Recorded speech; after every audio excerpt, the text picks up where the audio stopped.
ঠিক আছে।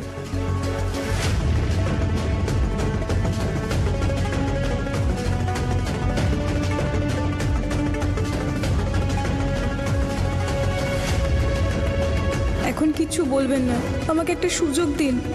আমি চেষ্টা না করে কিছুতেই হার স্বীকার করব না। আসলে আমরা ইভেন্টটা শোভন বাবু, এখন কিচ্ছু বলবে না, আমাকে একটা সুযোগ দাও।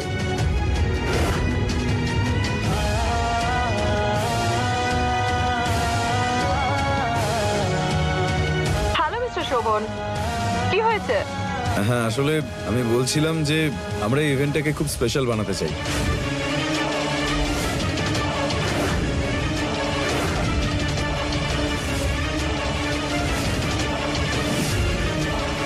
কিছু জিনিস এখনো বাকি, কিন্তু আপনারা আস্তে আস্তে সেগুলোও হয়ে যাবে। Super, see you mister Shovan. হ্যাঁ, সি ইউ।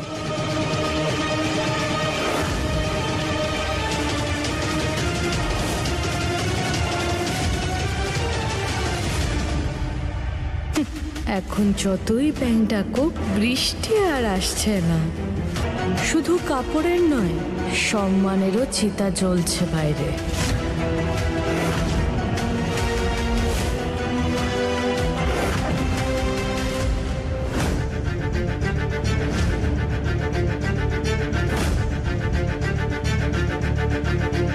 আরে ফায়ারিং হলো না কেন? আরে হ্যাঁ, এই কাপড়গুলো তো ভিজে, তাই তো স্মল গিনি মামাকে কেরোসিন দিয়েছিল। এবার হবে ওয়ার্ক ডান।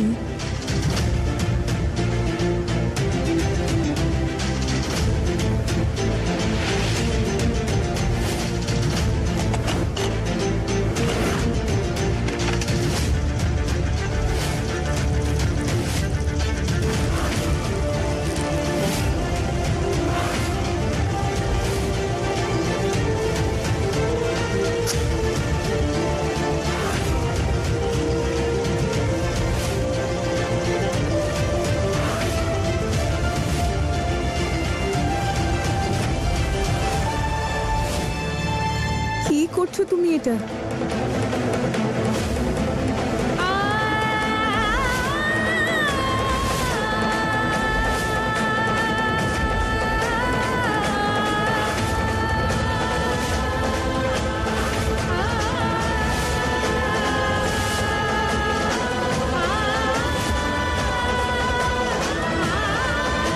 না, এগুলোকে পুড়িও না, আমরা সবাই মিলে এটাকে ঠিক করে দেবো। ফুল, তুই সহজে হেরে যাস না, তাই না? আসল নারীরা এরকমই হয়।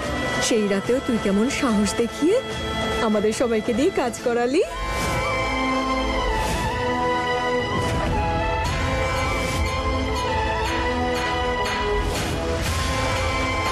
হ্যাঁ বৌদি, এটা তোমার মনের একটা শক্তি।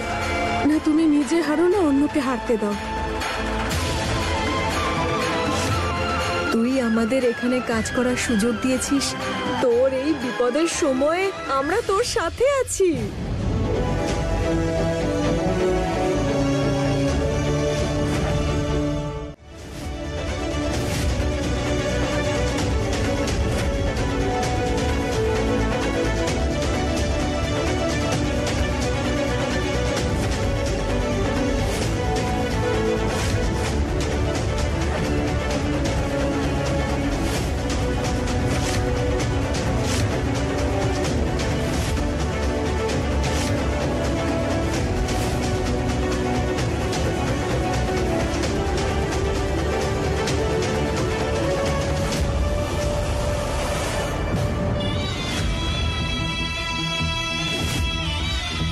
এসব করে কি লাভ হবে বৌমা?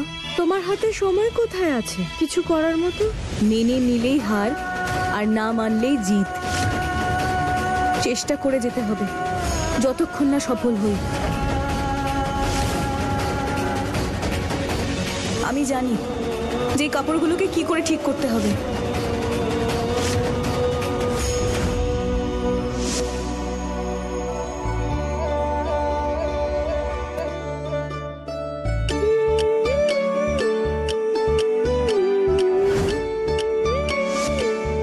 দেখবে এই বেকিং সোডার সাহায্যে সব তেলের দাগ চলে যাবে।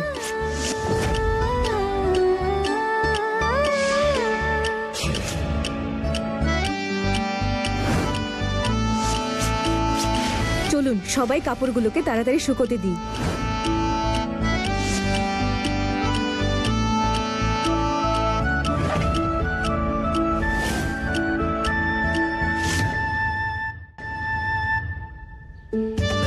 বৌদি, তুমি এই ফুলের পাপড়িগুলো কেন দিচ্ছ এতে? কাপড়গুলো থেকে না খুব বাজে গন্ধ বেরোচ্ছে, শুধু ধুলে গন্ধ যাবে না, সেই জন্যেই এখন আমি এমনটা করছি।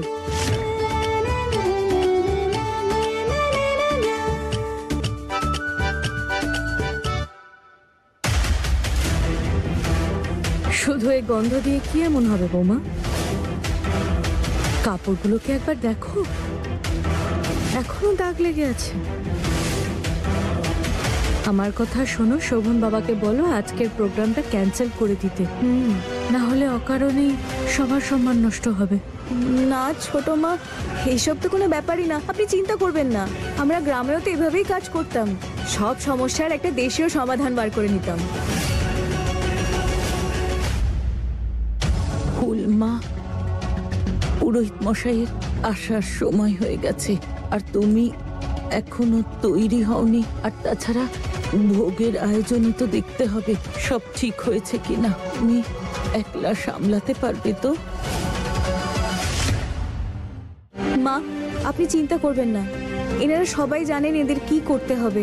এনারা সবাই নিজেদের কাজ করবেন আর আমি ততক্ষণে তৈরি হয়ে নেব।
কি দারুণ ব্যাপার!